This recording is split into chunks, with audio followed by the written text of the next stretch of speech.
Raja Inggris sekarang, ya Raja Charles ini sudah menjadi bagian dari mereka, udah jadi apa namanya satu ideologi dengan mereka.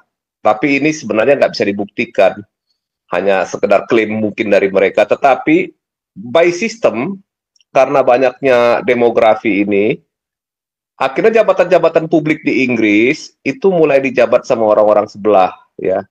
Mulailah pemberlakuan hukum syariah, ya hukum-hukum agama tertentu di lingkungan masyarakat Inggris. Nah, yang paling berbahaya itu sekarang ada usulan dari pendatang-pendatang imigran ini untuk memberlakukan hukum penistaan agama. Jadi sama dengan di Konoha Indonesia ini, Pak Paul. Kekayaan palsu tersebut gitu ya. Nah, itu sekarang sedang diupayakan diberlakukan di Inggris. Nah, inilah sekarang ini titik-titik kritis di Inggris ini. Masalah pemberlakuan undang-undang penistaan ini. Jadi ya, nanti akan mirip-mirip di Indonesia apa yang diberlakukan di sana, dan ini rakyat Inggris melawan. Mereka harus tetap ada yang namanya free speech, ya berbicara bebas gitu Pak Paul. Ya. Jadi maksudnya negara-negara sebelah ini, mereka ini mau menguasai dunia. We will dominate the world. Tapi penghalangnya hanya satu, Israel dan kaum Yahudi. Inilah yang menjadi penghambat. Ya kita tahu kan, seperti yang berkali-kali kita bahas di sini, bahwa Israel inilah benteng terakhir peradaban manusia ini. Kalau Israel nggak ada, ya habis semua. Peradaban yang penuh dengan nilai-nilai humanis, demokrasi, kemudian juga keadilan, persamaan, itu nggak ada. Yang ada nanti adalah peradaban seperti abad ke-7, di mana perang, pemerasan, kemiskinan, pemerkosaan, seperti ideologi yang datang dari abad ke-7 ini. Itulah yang akan terjadi di seluruh dunia pada suatu waktu nanti, kalau misalkan tidak ada Israel.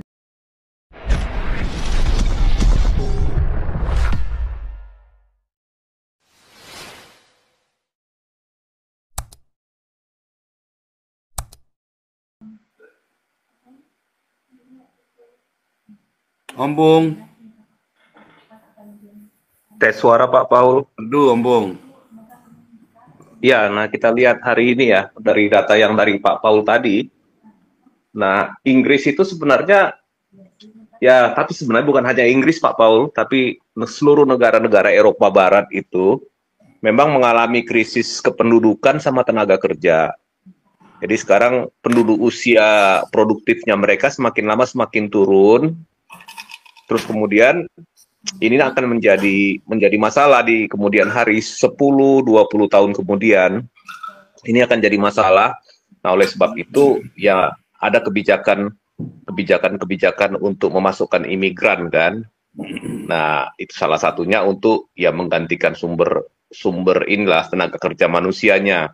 Tetapi yang harus diingat, imigran Muslim dari negara-negara Timur Tengah ini, maupun Afrika Utara, maupun Pakistan, itu justru bukan menjadi tenaga kerja produktif di negara-negara Eropa, termasuk juga di Inggris. Ya mereka ini hanya mau hidup enak, hidup nyaman, peranak pinak, olala bebe di mana-mana, dengan mengandalkan jaminan sosial yang diperoleh dari pajak warga yang ada di negara-negara Eropa. Nah, itu dia persoalannya. Mereka tidak bisa membaur, ya. Bahkan kadang-kadang tidak mau belajar berbahasa di negaranya masing-masing. Terus nanti ujung-ujungnya misalkan orang-orang Pakistan akan bikin semacam klaster atau getonya sendiri, kelompok orang Pakistan, kelompok orang Arab, kelompok orang Islam gitu misalnya. Akhirnya akan seperti itu. Nah, lama-lama ini akan berkembang biak seperti benalu yang merusak induk semangnya atau merusak inangnya gitu. Nah, yang dikhawatirkan ya 20-30 tahun kemudian, maka negara-negara demokrasi dan produktif multilateral di barat itu malah akan hancur. Hancurnya karena apa? Karena pengaruh daripada sistem yang mereka anut sendiri, terutama sistem demokrasi dan hak asasi manusia ini kan sangat menghargai orang berdasarkan hak hidupnya masing-masing gitu ya. Siapapun tidak akan dibeda-bedakan, siapapun akan diberikan hak yang sama. Tetapi mereka kadang salah gitu, membiarkan sesuatu masuk yang berasal dari ideologi masa lalu. Ideologi dari dewa Helel Ben Sahar atau dewa bulan sabit kalau di Semenanjung Arabia, kalau di zamannya Babel seperti Pak Paul pernah sebutkan di kelas kita, bahwa itu adalah Helel Ben Sahar, dan di beberapa literatur di Alkitab juga memang ada yang dikatakan sebagai Sin, ada yang mengatakan sebagai Helel atau Hilal gitu. Nah itu dia. Nah ideologi inilah yang sebenarnya dari zamannya Nimrod itu yang menguasai Babilonia kuno. Nah ini yang secara perlahan-lahan dia lahir kembali dan sekarang ini menguasai masuk ke Eropa gitu. Nah Inggris ini ya mungkin dia dulu punya terlalu banyak wilayah jajahan, ya kebanyakan itu wilayah negara-negara sebelah.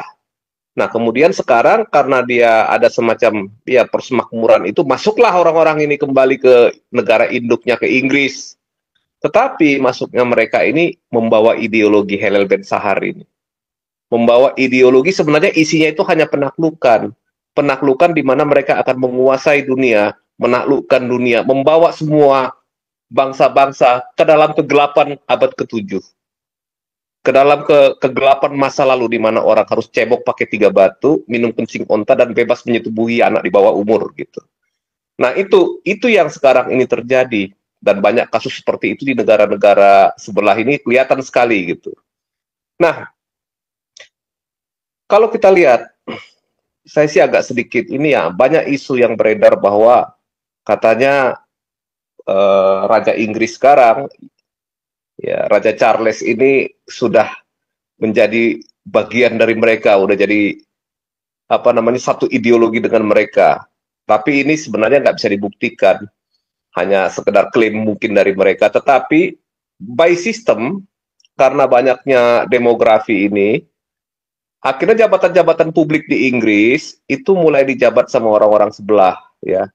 Mulailah pemberlakuan hukum syariah, ya hukum-hukum agama tertentu di lingkungan masyarakat Inggris. Nah, yang paling berbahaya itu sekarang ada usulan dari pendatang-pendatang imigran ini untuk memberlakukan hukum penistaan agama. Jadi sama dengan di Konoha, Indonesia ini, Pak Paul.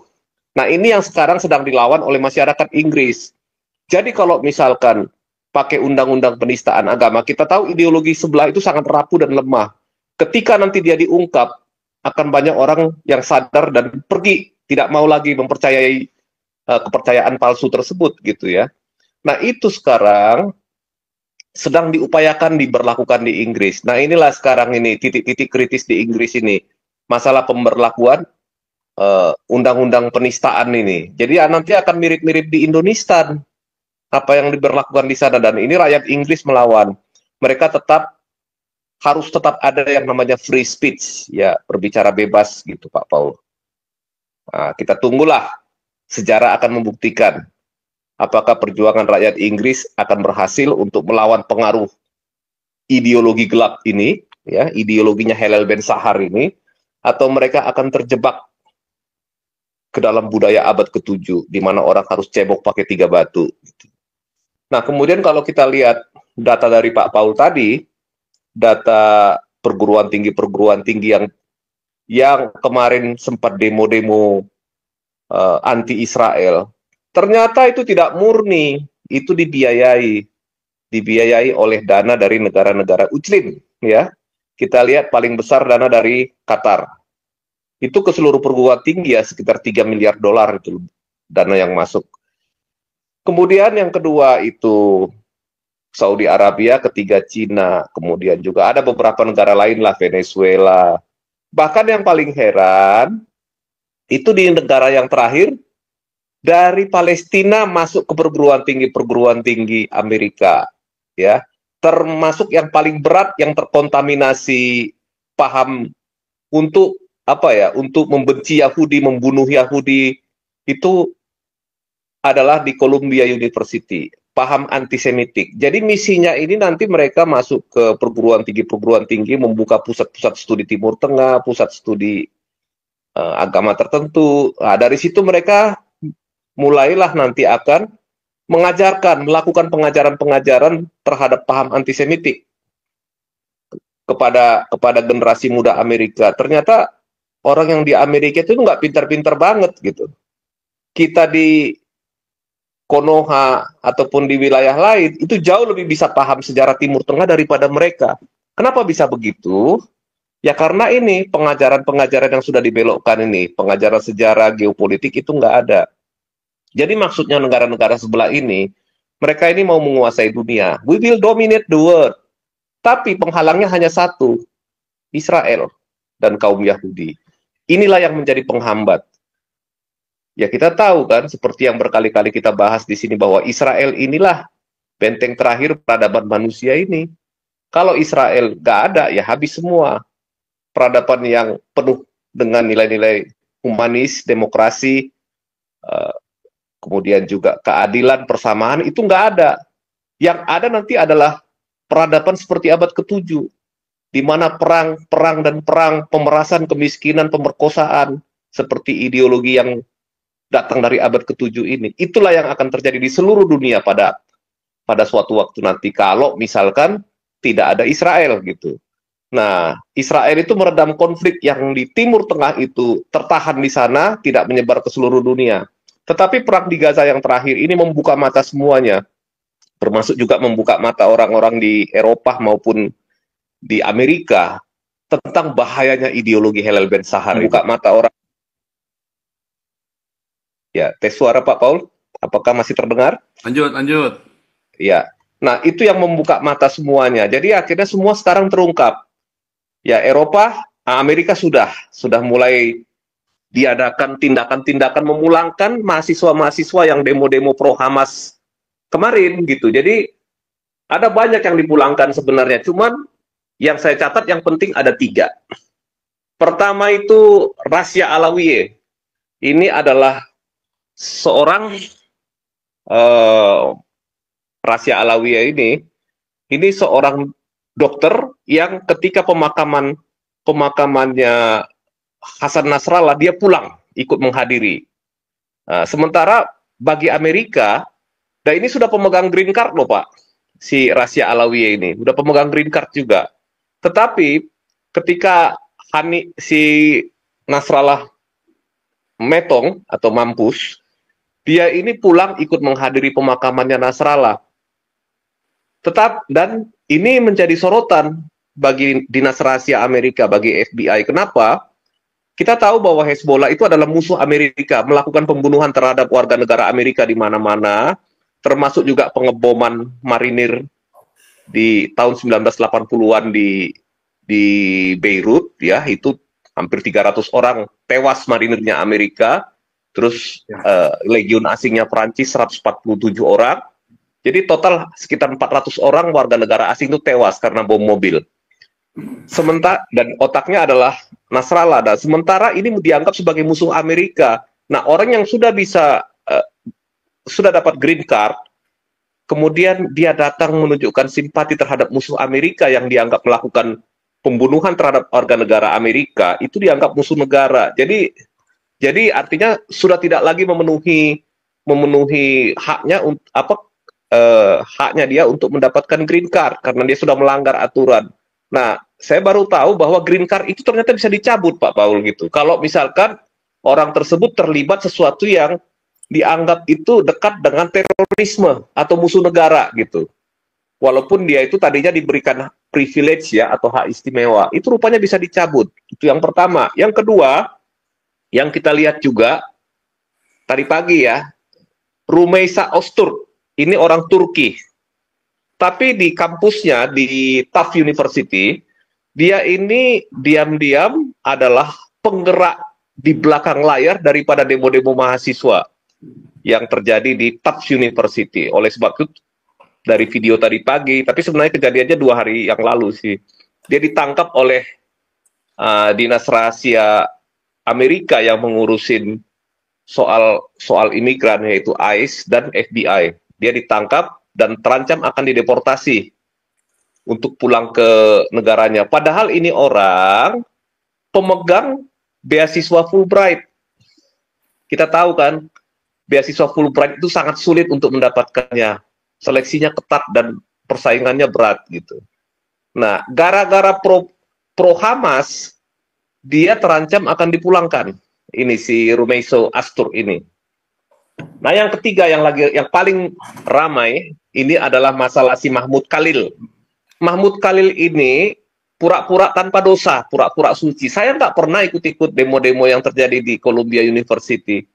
Tetapi jangan diingat, ternyata Mahmud Khalil ini kerap berkomunikasi dengan Hamas di Gaza. Jadi kira-kira 15 menit sebelum peristiwa serangan 7 Oktober, rupanya Mahmud Khalil ini sudah tahu rencana Hamas akan menyerang ke wilayah Israel di tanggal 7 Oktober tersebut. Dia mengatakan kepada, ada 3 kelompok mahasiswa di Columbia University. Pertama, organisasi pro kemerdekaan Palestina. Yang kedua, organisasi Yahudi yang pro perdamaian. Yang ketiga, kalau nggak salah itu ada 3 organisasi mahasiswa. Semuanya ini bermuara atau paling tidak mendapatkan semacam advokasi, ataupun bukan advokasi, semacam inilah, semacam pembimbingnya itu adalah si Mahmud Khalil ini. Nah, Mahmud Khalil ini yang justru menyebarkan pamflet-pamflet, spanduk, kertas-kertas tertulis tentang apa? Tentang bagaimana supaya membenci orang Yahudi, gitu ya. Jadi barang buktinya sudah terlalu banyak. Nah, sekarang pengacara-pengacara leftis kiri atau innuendo maupun wokis itu berusaha membela dia. Orang-orang bule yang kiri mengatakan bahwa Amerika sudah kehilangan free speech. Tapi begini, ternyata saya baru tahu juga yang mengerti mengenai hukum free speech ini. Memang benar Amerika memperlakukan kebebasan berbicara, tetapi kebebasan berbicara itu bukan selalu bahwa yang bebas berbicara itu selalu benar. Ada kalanya dia akan salah dan melanggar hukum. Itu yang pertama. Filosofinya seperti itu. Yang kedua, bisa saja kebebasan berbicara dia ini ada orang yang tidak suka untuk mendengarnya. Nah, kenapa Mahmud Khalil ini sudah melanggar haknya untuk memperoleh green card? Ada 3 alasan. Pertama, dia mengganggu kesejahteraan orang lain, terutama kesejahteraan warga negara lain yang orang Yahudi maupun orang Amerika yang keturunan Yahudi, dengan menghambat mereka dan menyandera warga negara yang keturunan Yahudi ini di dalam kampus ketika mahasiswa pro Hamas ini dan pro Palestina ini menduduki kampus Columbia University. Itu yang pertama. Terus yang kedua, melakukan ini semacam ujaran kebencian terhadap orang Yahudi. Yang ketiga, mereka melakukan pengrusakan di kampus, gitu ya. Pengrusakan di kampus. Yang keempat, yang dilakukan oleh Mahmud Khalil ini, dia menjadi agen propaganda daripada teroris Hamas. Dia menjadi agen propaganda, dan ini melawan yang namanya semacam undang-undang keamanan nasionalnya Amerika. Nah, ini yang bisa dia tutupi dengan wajahnya yang kelihatan lugu dan lembut, tetapi ini biang teroris. Nah, bisa jadi si Mahmud Khalil ini adalah agen dinas rahasianya Palestina atau Hamas yang disusupkan di Columbia, karena memang Columbia University inilah sarang yang paling subur daripada perkembangan pergerakan antisemitik di Amerika. Tapi ini juga nyambung dengan kampus-kampus yang lain. Sedangkan tadi Tufts University juga kena. Nah, kita heran kenapa ini bisa terjadi dalam waktu 20 tahun terakhir ini. Ternyata ya ini didukung oleh pendanaan dari Qatar. Qatar ini biang keroknya, dan Arab Saudi yang notabene sebenarnya adalah sekutu-sekutu Amerika sendiri. Ya, jadi bukan berarti bahwa katanya bahwa kampus-kampus di Amerika itu sekarang menindak kelompok-kelompok Islamis ini karena pengaruh Yahudi. Sebenarnya tidak. Bukan itu masalahnya. Ternyata proporsi pendanaan kampus dari Israel dan kaum Yahudi ke kampus-kampus Amerika itu tidak banyak juga. Kebanyakan itu adalah dana dari pemerintah, ya. Bagaimana pemerintah mendanai itu ya mungkin dari pajak masyarakat. Nah, sekarang Trump membuat langkah nyata di mana terjadi penyebaran paham antisemitik, terutama di Columbia University. Trump menyetop 400 juta US donasi pemerintah kepada kampus tersebut. Nah, ini membuat para di Columbia itu tidak ada rektor, tidak ada pimpinan universitas, yang ada itu manajer, pimpinan kayak semacam direktur lah ya. Itu ternyata mereka kehilangan dana 400 juta US dari pemerintah Amerika. Nah, kemudian ya mau tidak mau FBI dan ICE, itu dinas rahasia untuk urusan orang asing, itu melakukan penggeledahan dan pemeriksaan walaupun dia tidak menangkap orang pada waktu itu.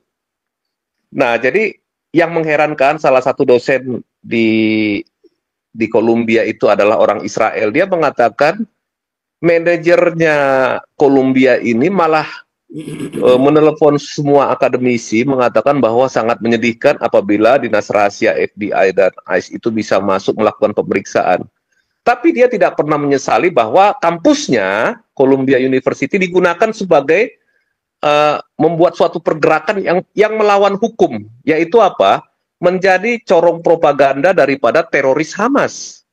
Ya, itu berarti melawan negara. Ya, karena kita tahu kan, apalagi sekarang sudah terbuka bahwa Hamas itu memang betul-betul melakukan atrocity, melakukan penyiksaan terhadap warga Israel di tanggal 7 Oktober, di mana anak kecil dipenggal, dimasukkan ke oven, orang tua juga ditembak, kemudian pembantaian di festival musik Nova itu sampai 1.200 orang. Itu sekarang sudah makin terkuak bukti-buktinya. Nah, dukungan terhadap teroris Palestina dan Hamas ini semakin hilang. Terutama ya Qatar, kedoknya sudah terbuka, pendanaan terhadap mereka juga sudah terbongkar semua. Kemudian Trump juga betul-betul program pertama selama dia 100 hari memerintah ini adalah untuk menyingkirkan imigran-imigran yang antisemitik ini, Pak Paul. Nah, itu yang terjadi sekarang. Nah, kita lihat, nah apakah nanti ke depannya ini akan bisa berjalan sukses? Saya yakin kalau Trump itu akan serius gitu ya. Nah, yang berikut, ya kemarin saya ulang kembali ya, demo-demo di Gaza itu katanya akan ditembak oleh orang-orang Hamas. Ya dua kemungkinan, betul-betul mereka demo karena kepentingannya terusik, nggak ada listrik, nggak ada air minum, bisa jadi. Tapi bisa jadi itu memang settingannya Hamas. Makanya jangan terlalu percaya kepada demo-demo tersebut. Yang kedua, Mesir punya proposal perdamaiannya cuma bebasin 5 orang, terus digantikan dengan berapa? Dengan ratusan tahanan. Jadi ini sengaja dibuat diperlama. Nah, kalau Israel pintar atau Netanyahu pintar, dia harus mengatasi ini dengan cepat. Ya harus diselesaikan betul-betul secepat mungkin kalau memang betul-betul mau menghabisi Hamas. Karena Hamas tidak mau meletakkan senjata. Hamas akan memberikan pemerintahan kepada otoritas Palestina, tapi dia nggak mau menurunkan senjata atau menghentikan gerakan militernya. Nah, ini yang menjadi satu kondisi yang sangat mengancam bagi Israel di masa yang akan datang dan dilematis bagi Netanyahu. Selama Hamas tidak meletakkan senjata. Nah, sekarang negara-negara Arab ini sedang galau. Ya, mereka berpikir bagaimana supaya menerima sebagian kombatan Hamas yang inti 3.000 orang sebenarnya, mau dipindahkan kemana? Apakah ke Gaza, apa ke Yordan? Tapi kelihatannya Amerika sudah mulai menekan Mesir dan Yordania, mereka akan menerima. Meskipun itu katanya tidak berarti melepaskan Gaza, tetapi mereka menerima. Kalau tidak, ya Israel harus masuk, selesaikan secepatnya gitu.